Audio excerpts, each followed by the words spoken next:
श्री शिवाय नमस्तुभ्यम। हर हर महादेव। दोस्तों, आप सभी लोग जानते हैं कि 28 अगस्त 2024 को पड़ रही है भाद्रपद बुधवार दशमी तिथि। दोस्तों, ये जो बुधवार है भाद्रपद महीने में पड़ने वाला सबसे बड़ा बुधवार दशमी तिथि है, क्योंकि ये भाद्रपद माह के दिनों में पड़ रहा है, जिसका बहुत ही बड़ा और विशेष महत्व होता है। और ऐसा दिन पूरे साल में सिर्फ एक ही बार आता है। और दोस्तों, आप सभी लोग जानते हो कि भाद्रपद दशमी तिथि का अगर सबसे बड़ा कोई उपाय है तो वो एक चुटकी हल्दी वाला उपाय है। तो दोस्तों, इस बुधवार की दशमी तिथि के दिन आप लोगों को इस एक चुटकी हल्दी वाले उपाय को जरूर करना है। बहुत सारे लोग होंगे जिन लोगों ने इस उपाय को ना किया हो, मतलब पूरा साल निकल गया, उन्होंने किसी भी दिन इस हल्दी वाले उपाय को ना किया हो। पर दोस्तों, आपके पास एक आखिरी मौका बचा हुआ है, जो कि 28 अगस्त भाद्रपद बुधवार दशमी तिथि के दिन। तो इस दिन आप लोगों को इस वाले उपाय को जरूर कर लेना है। भले ही आपने पूरे महीने भर इस उपाय को ना किया हो, पर आपने इस भाद्रपद महीने के बुधवार दशमी तिथि के दिन अगर इस वाले उपाय को कर लिया तो आपको इस उपाय को करने का वो फल मिलेगा जिसकी आपने कभी कल्पना भी नहीं करी होगी। इसीलिए आप लोग इस वाले उपाय को एक बार जरूर कर लेना, ताकि आप लोगों के हाथ से यह मौका ना जा सके और आपको इस उपाय को करने का फल मिल सके। दोस्तों, यह उपाय पंडित जी ने अपनी अभी की ही शिव महापुराण की कथा में बताया है, जिस उपाय को आज हम आपको बहुत अच्छे से समझाने वाले। इस वीडियो को देखने के बाद इस उपाय को समझने के लिए आपको कोई और वीडियो को देखने की जरूरत नहीं पड़ेगी। तो चलिए दोस्तों, उपाय को शुरू करते हैं। देखिए, यह इस भाद्रपद महीने के बुधवार दशमी तिथि के दिन यह इतना खास होता है, इतना महत्वपूर्ण होता है। देखा है, कभी कभी बड़े बड़े पूजा पाठ अनुष्ठान से जो मनोकामना पूर्ण नहीं होते, वो भाद्रपद महीने के दिन एक छोटे से उपाय करने से ही आपकी मनोकामना पूर्ण हो जाती है। और बहुत सारे लोग इस उपाय को किया भी है और उनको इस उपाय को करने का फल भी जरूर मिला है। अगर आप लोग भी इस उपाय को करना चाहते हैं तो आप इस उपाय को पहले अच्छे से समझ लेना, सुन लेना, उसके बाद करना। आपको इस उपाय का फल जरूर मिलेगा। और इस उपाय को कर लेने से आपके घर में चाहे किसी भी प्रकार की दुख और समस्या क्यों ना चल रही हो, आपको उसका कारण भी नहीं पता है कि भाई यह समस्या किस कारण से चल रही है, उसका कुछ भी कारण हो सकता है, जैसे दोष हो सकता है या किसी भी तरह का मंगल दोष भी हो सकता है। तो इस दिन आप लोगों को यह वाला उपाय कर लेना है। यह एक ऐसा उपाय है जिस उपाय को अगर किसी विशेष दिन पर किया जाए तो भाई उस विशेष दिन का जो है वह तो हमें मिलता ही मिलता है, पर हमने उस दिन पर इस उपाय को किया है तो हमें उससे भी बड़ा फल मिलता है, और फल बहुत जल्दी मिलता है, क्योंकि आप इस उपाय को बहुत ही बड़े और विशेष दिन पर कर रहे हो। तो चलिए अब के बारे में बात करते हैं। लेकिन उससे पहले आप लोगों को यह जानना आवश्यक है कि आखिर यह उपाय किस समय करना है, किसको करना है और कैसे करना है। तो चलिए हम आगे आपको वीडियो में एक एक करके बता देते हैं।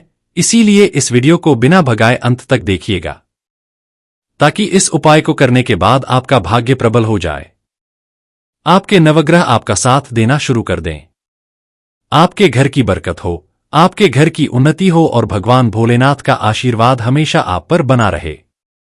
और अगर आप चाहते हैं कि महादेव जी की कृपा से आपके जीवन की समस्त प्रकार की परेशानी से आपको मुक्ति मिल जाए और महादेव जी का कृपा हमेशा आप पर बना रहे, तो दोस्तों पूरी सच्ची श्रद्धा और पूरे विश्वास के साथ इस वीडियो को लाइक कर दीजिए और कमेंट बॉक्स में लिख दीजिए ओम नमः शिवाय, हर हर महादेव। और इस वीडियो को आप जितने लोगों तक पहुंचा सकते हैं उतने लोगों तक पहुंचा दीजिए, ताकि लोगों का भला हो सके। और दोस्तों, कमेंट बॉक्स में अपनी राशि भी डाल दीजिएगा। आपकी राशि के अनुसार कोई भी ऐसा उपाय होगा जो करके आप लाभ पा सकते हैं भाद्रपद के महीने में, वह आकर हम आपके कमेंट के रिप्लाई में बता देंगे। लेकिन आपसे निवेदन था, वीडियो लाइक करना मत भूलिएगा। और अगर आप लोग हमारे चैनल पर नए हैं तो हमारे चैनल सनातन धर्म का संसार को सब्सक्राइब कर लेना और इस वीडियो को लाइक करके कमेंट बॉक्स में श्री शिवाय नमस्तुभ्यम ओम नमः शिवाय जरूर लिख दीजिएगा। तो दोस्तों, इस हल्दी वाले उपाय को हमें इस बुधवार दशमी तिथि के दिन कैसे करना है, किसको करना है, किस समय करना है और कहां पर करना है, ये सारे सवालों के जवाब आपको इस वीडियो में मिल जाएंगे। और जो ये वीडियो देखेगा भाई, उसको एक चुटकी हल्दी वाला उपाय जरूर करना चाहिए, क्योंकि इस दिन हल्दी का भी बहुत ही बड़ा और विशेष महत्व होता है। और जब बात आ जाए हल्दी के उपाय की, तो ये सोने पे सुहागा वाली बात हो जाती है, और ये एक बहुत ही बड़ा उपाय हो जाता है इस भाद्रपद बुधवार दशमी तिथि का। तो अब दोस्तों, इस चुटकी हल्दी वाले उपाय को आखिर करना किसको है, सबसे पहले हम लोग वो बात जान लेते हैं। तो देखो, घर की जो बड़ी माताएं बहनें होती हैं, उन माताओं बहनों में से कोई भी एक बड़ी माता बहन इस वाले उपाय को कर सकती है। और दोस्तों, अगर आप चाहें तो अपने घर में से सभी सदस्यों को भी इस उपाय को करवा सकते हैं। अगर किसी व्यक्ति की खुद की कोई मनोकामना है, खुद की कोई दुख और परेशानी है जो कि वह अपने लिए ही करना चाहता है, इस वाले उपाय को तो वह खुद अपने लिए भी सकता है। बाकी अगर कोई घर में से ऐसा है जो कि अपने पूरे घर परिवार की सुख और शांति के लिए ये वाला उपाय करना चाहता है, तो भाई वह भी कर सकता है। उसमें भी कोई दिक्कत वाली बात नहीं है। कहने का मतलब ये है कि इस उपाय को हर एक सदस्य भी कर सकता है और पूरे घर परिवार के सदस्य के लिए घर की बड़ी माताओं बहनों में से कोई एक माता बहन भी कर सकती है। माताएं बहनें अगर घर में उपस्थित ना हो या वो यह वाला उपाय ना कर पा रही हो, तो फिर घर का कोई बड़ा सदस्य भी इस हल्दी वाले उपाय को कर सकता है, चाहे फिर वह पुरुष ही क्यों ना हो। उसमें कोई भी दिक्कत वाली बात नहीं है। अब दोस्तों, इस हल्दी वाले उपाय को हमें करना कहां पर है? हमें इसे घर के मंदिर और तुलसी के किनारे में जाकर करना है। बहुत सारे लोग प्रश्न करते हैं, हर एक उपाय को करते समय क्या हम इस उपाय को अगर घर पर तुलसी का पौधा ना हो तो मंदिर में कर सकते हैं? तो इस वाले उपाय को अगर घर पर करोगे तो ज्यादा अच्छा होगा।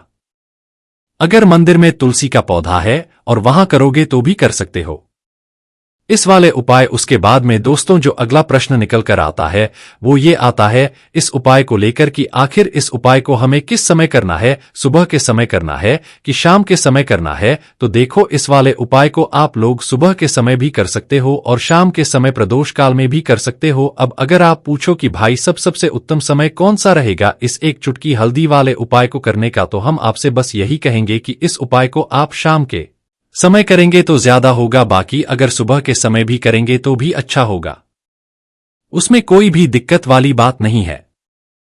तो अब दोस्तों, जो अगली सबसे बड़ी और महत्वपूर्ण बात आती है वो यह आती है कि सुबह अगर हम उपाय को करेंगे तो हमें कितने बजे से लेकर कितने बजे तक के बीच में करना है, और शाम के समय प्रदोष काल में करेंगे तो हमें कितने बजे से लेकर कितने बजे के बीच में करना है। तो देखो, सुबह जितनी जल्दी हो सके आप उपाय को करने की कोशिश करना। बाकी अगर कारणवश लेट भी हो जाओ, थोड़ी देर भी हो जाए, तो 10 या 11 बजे तक भी आप उपाय कर लेना, पर 12 बजे से ज्यादा देरी ना हो, ठीक है? इस बात का ध्यान रखना। उसके बाद में दोस्तों, अगर शाम के समय प्रदोष काल की बात करें, प्रदोष काल का जो समय है होता है वो शाम के 6 बजे से शुरू हो जाता है। मतलब शाम के 6 बजे से लेकर 7 बजे के बीच का जो समय होता है, यह समय प्रदोष काल का समय होता है। पर अभी जो मौसम चल रहा है, इस मौसम में जो है शाम बहुत देर होती है, तो आप इस उपाय को 7 या 8 बजे के बीच में भी कर सकते हो। मतलब शाम के 6 बजे से रात 8 बजे के बीच में आप कभी भी इस वाले उपाय को कर सकते हो, उसमें कोई भी दिक्कत वाली बात नहीं है। परंतु बुधवार दशमी तिथि के दिन कोशिश करना कि समय के अंतर्गत ही कर लो। किसी कारणवश ना कर पाओ तो थोड़ा देरी से भी कर सकते हो, आपको उपाय का फल जरूर मिलेगा। अगर हमारे जीवन में दुर्भाग्य लगातार बना हुआ है, हमारे किस्मत रूठी हुई चल रही है, हमारे जीवन में लगातार कोई ना कोई विपत्ति आ रही है, कोई ना कोई ऐसे ग्रह नक्षत्र हमारे जीवन में लगातार बने हुए हैं जिनकी वजह से हम कोई भी अपना कार्य नहीं कर पा रहे हैं, ना ही हम अपना व्यापार शुरू कर पा रहे हैं, ना ही हमें अच्छी नौकरी मिल पा रही है, ना ही हमारे जीवन में काम धंधे की प्राप्ति हो पा रही है, हमारे किसी भी कार्य में हमें सफलता नहीं मिल पा रही है, तो पूज्य गुरुजी ने कहा कि जीवन में भी अगर इनमें से किसी भी प्रकार की समस्या चल रही हो तो आपको भाद्रपद मास में पड़ने वाली दशमी तिथि में यह विशेष उपाय जरूर कर लेना चाहिए। तो चलिए जानते हैं इस विशेष उपाय के बारे में, लेकिन उससे पहले एक प्रार्थना है। अगर आप चैनल पर नए हैं तो कृपया हमारे चैनल सनातन धर्म का संसार को सब्सक्राइब अवश्य कर ले। देखिए यह वीडियो बहुत ही ध्यान से सुनिए, क्योंकि इस वीडियो में जो उपाय आपको बताए जाएंगे वह भाद्रपद मास में पड़ने वाली बुधवार दशमी की तिथि में ही करने हैं। इस कामिका एकादशी में अगर हम लोग यह उपाय कर लेते हैं तब तो पूज्य गुरुजी ने अपने शिव महापुराण की कथा में कहा कि आपके जीवन से इन सारी समस्याओं का अंत हो जाएगा और आपको भी धन धान्य की प्राप्ति होगी। देखिए, सबसे पहले आप इस कामिका एकादशी को एक कार्य करेंगे। आप सुबह जब भी उठेंगे तो अपने स्नान वाले जल में थोड़ी सी हल्दी जरूर मिला लेंगे। आप सभी जानते हैं कि भाद्रपद का महीना चल रहा है और यह महीना समर्पित होता है भगवान महादेव को, माता लक्ष्मी को और माता तुलसी जी को। इसलिए अगर आप हल्दी वाले जल से स्नान करते हैं तो पूज्य गुरुजी ने कहा कि इससे आपका दुर्भाग्य समाप्त होता है, आपकी रूठी हुई किस्मत जागती है और आपके भी सौभाग्य में वृद्धि होती है और आपका गुरु ग्रह मजबूत होता है। अब जानते हैं गुरुजी द्वारा बताए गए पहले खास उपाय के बारे में। इस उपाय के आपको 2 हरी इलायची ले लेनी है, फिर इसी के साथ साथ आपको ले लेना है एक दीपक। दीपक आप मिट्टी का भी ले सकते हैं और आप अपने घर पर अगर आटा मढ़कर उसका दीपक बनाते हैं तो उसका भी दीपक आप तैयार कर सकते हैं। इस दीपक में आपको घी का इस्तेमाल करना है और साथ ही साथ लंबी रुई की बत्ती का प्रयोग करना है। देखिए, इस उपाय को बहुत ही ध्यान से समझिए क्योंकि यह उपाय महादेव को भी बहुत प्रिय और माता लक्ष्मी को भी बहुत प्रिय है। देखिए, अब सबसे पहले आप एक काम करेंगे, आप यह दीपक लेकर अपने घर के मंदिर के सामने पहुंच जाएंगे। आपके घर के मंदिर में माता लक्ष्मी की अगर कोई फोटो है, कोई प्रतिमा है, या फिर आपकी कुलदेवी की कोई फोटो है, कोई प्रतिमा है, या फिर माता रानी के किसी भी स्वरूप की कोई फोटो है, तो उनके सामने आपको यह उपाय करना है। आधा उपाय आप अपने घर के मंदिर में करेंगे और आधा शिवालय में जाकर करेंगे, इसलिए आपको उपाय बहुत ही ध्यान से समझना है। देखिए, अब माता रानी के सामने सबसे पहले आप थोड़े से चावल डाल दीजिए और उन्हीं चावलों के ऊपर ये दीपक रख दीजिए। इस दीपक को रखने के बाद इसमें थोड़ी सी आप पिसी हुई हल्दी डाल दीजिए। थोड़ी सी शुद्ध पीसी हुई हल्दी इस दीपक में डाल दीजिए। उसके बाद आप यह दीपक प्रज्वलित कर दीजिए और वहीं दीपक के सामने बैठकर यानी माता रानी के सामने बैठकर आप कम से कम 11 बार या 21 बार या 51 बार या 108 बार, जितना भी आपके पास टाइम हो, बार आप ओम महालक्ष्मी नमः इस मंत्र का स्मरण कर लीजिए। मंत्र का स्मरण करने के बाद आपके पास जो 2 हरी इलायची है उनमें से एक हरी इलायची आपको इसी दीपक में डाल लेनी है और माता लक्ष्मी से प्रार्थना कर लेनी है कि मेरे जीवन में जो धन धान्य की कमी चल रही है, मेरे जीवन में जो सौभाग्य में वृद्धि नहीं हो पा रही है, दुर्भाग्य लगातार बना हुआ है, तो आपके जीवन में धन से संबंधित जो समस्या चल रही है उसको दूर करने के लिए माता रानी से कर लेनी है। फिर इसके बाद आपको ये दूसरी हरी इलायची और थोड़ा सा शहद लेकर पहुंच जाना है शिवालय। देखिए, ये उपाय आप शाम के समय में ही करेंगे। शिवालय पहुंचने के बाद इस दूसरी हरी इलायची को आप शहद में डुबो लेंगे, चारों तरफ से इस हरी इलायची में शहद लगा लेंगे और फिर यह हरी इलायची आपको शिवलिंग के ऊपर समर्पित कर देना है। शिवलिंग के सामने बैठकर आपको महादेव से प्रार्थना कर लेनी है कि आपके जीवन धन से संबंधित कोई समस्या चल रही है या आपकी कोई विशेष मनोकामना है जो परिपूर्ण नहीं हो पा रही है, तो महादेव से उस मनोकामना को परिपूर्ण करने के लिए प्रार्थना कर लेनी है और श्री या फिर का कम से कम 108 बार जाप करने के बाद फिर वापस अपने घर आ जाना है। पूज्य गुरुजी ने कहा कि अगर आप इस दशमी तिथि में इस अचूक उपाय को कर लेते हैं तो आप जीवन से भी धन की समस्या हमेशा के लिए समाप्त हो जाएगी और आपको भी माता लक्ष्मी की कृपा प्राप्त होगी।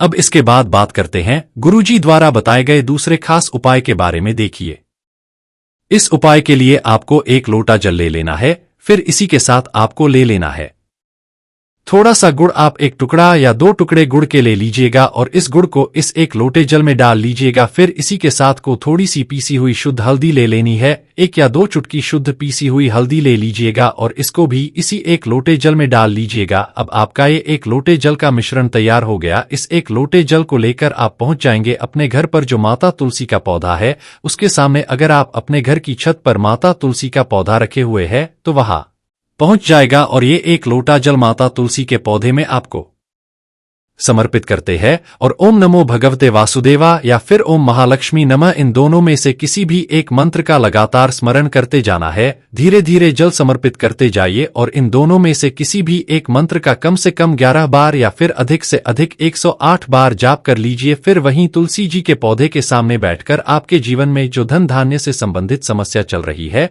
या फिर आपके घर में बहुत ज्यादा होता है, शांति नहीं है, आपके जीवन में दुर्भाग्य आपके जीवन में है, आपकी किस्मत आपसे रूठी हुई है, तो इन सभी समस्याओं के लिए माता तुलसी से और भगवान नारायण से और महादेव से प्रार्थना कर लेनी है और फिर उसके बाद वापस आ जाना है। पूज्य गुरुजी ने कहा कि भाद्रपद मास में तुलसी जी के पौधे का बहुत ही विशेष महत्व होता है, इसलिए अगर हम इस महीने में तुलसी जी के सामने कुछ विशेष करते हैं, उनकी पूजा करते हैं, उनकी आराधना करते हैं, तो इससे माता तुलसी हमारे जीवन में धन धान्य के भंडार भर देती है। हल्दी समर्पित करने से माता तुलसी हमसे अति शीघ्र प्रसन्न होती है, इसलिए हल्दी आपको इसे 1 लोटे जल में जरूर मिलानी है। तो चलिए बढ़ाते हैं अगले उपाय की ओर। देखो, यदि आपके जीवन में आर्थिक संकट बहुत अधिक हो रहे हैं, धन की समस्या लगातार जीवन में बनी हुई एक एक रुपयों को प्राप्त करने के लिए आपको बहुत अधिक कड़ी मेहनत कर रहे हैं, तो आज रात्रि में सोने से पहले आपको हो यह एक चमत्कारी दीपक का उपाय अवश्य करना है। या फिर यदि आपका जो व्यापार है, बिजनेस है, दुकान है, वो अच्छे से नहीं चल पा रही है, तो आज रात्रि में इस विशेष दीपक का उपाय आपको अवश्य करना चाहिए। देखो दोस्तों, दीपक हमारे घर में सभी नकारात्मक शक्ति को बाहर करता है। यह उपाय आपको साल में केवल एक बार करने का ही मौका मिलता है। केवल और केवल कामिका एकादशी पर ही इस उपाय को किया जाता है। देखिए, इस उपाय के लिए आपको तुलसी जी की जो सूखी लकड़ी होती है उसे ले लेना है। देखिए दोस्तों, यदि आपके पास पुरानी तुलसी जी की लकड़ी है तो उसे आप ले सकते हैं, और यदि आपके घर में तुलसी जी जो लकड़ी है वो सूखी हुई है तो उसकी लकड़ी आप तो डीडीएच करके इस्तेमाल कर सकते हैं। लेकिन आपको ध्यान रखना है कि सूर्यास्त से पहले पहले ही आपको ये जो तुलसी जी की लकड़ी है इससे ही तोड़ लेना है। तो इस उपाय के लिए आपको सबसे पहले तो एक मिट्टी का दीपक लेना होगा। आप चाहे तो आटे का दीपक भी ले सकते हैं, क्योंकि आटे का दीपक सभी दीपक में सर्वोत्तम माना गया है। इस दीपक के अंदर आपको शुद्ध घी का प्रयोग करना होगा और इससे दीपक के अंदर अपने जो तुलसी जी की लकड़ी ली है उसे भी रख देना है। लेकिन ये जो तुलसी जी की लकड़ी है इसमें आपको चारों तरफ अच्छे से घी लगा लेना है। देखिए, गुरुजी ने बताया है कि जो तुलसी जी की लकड़ी है यदि आप उपाय करते हैं और बहुत ही शीघ्रता से जल जाती है, तो इसके लिए आपको एक कार्य करना है। आपको ले लेनी है और उससे रुई को आपको जो तुलसी जी के अपने लकड़ी ली है उस पर अच्छे से चारों तरफ लपेट देनी है। तुलसी जी की लकड़ी के ऊपर रुई लपेटने के बाद इसे आपको पूरा घी के अंदर डुबो लेना है। अब इसे आपको बाती के रूप में प्रयोग करना है। अब दोस्तों, इस दीपक को आपको प्रज्वलित कहाँ करना है? तो इस दीपक को आपको या तो भगवान विष्णु के सामने प्रज्वलित करना होगा, या फिर आपको भगवान श्री राम के सामने प्रज्वलित करना होगा, या फिर भगवान कृष्ण के सामने, यानी कि भगवान विष्णु के जो भी अवतार उनके सामने आप ये दीपक प्रज्वलित कर सकते हैं। या फिर आप इससे दीपक को माता तुलसी जी के सामने भी प्रज्वलित कर सकते हैं। पूज्य गुरु जी ने बताया है कि जो भी व्यक्ति इस प्रकार से तुलसी जी की डंडी से यह दीप दान कर देता है उसके जीवन में कभी भी धन की समस्या नहीं होती है। इसीलिए आपको ये पूरे साल में केवल एक बार ही मौका मिलता है। भाद्रपद माह में इस उपाय को करके देखना, आपकी सभी इच्छा जरूर पूर्ण होगी। यह जो उपाय है रात्रि में सोने से पहले करना है। देखो दोस्तों, आज की इस वीडियो में हमने आपको 3 से 4 महा उपाय बताए हैं जो आपको दशमी तिथि के दिन करने हैं। उपाय को करते समय कोई भी गलती नहीं करनी है। अगर आपको हमारा वीडियो पसंद आया हो तो वीडियो को एक लाइक जरूर करें और कमेंट बॉक्स में लिखें हर हर महादेव।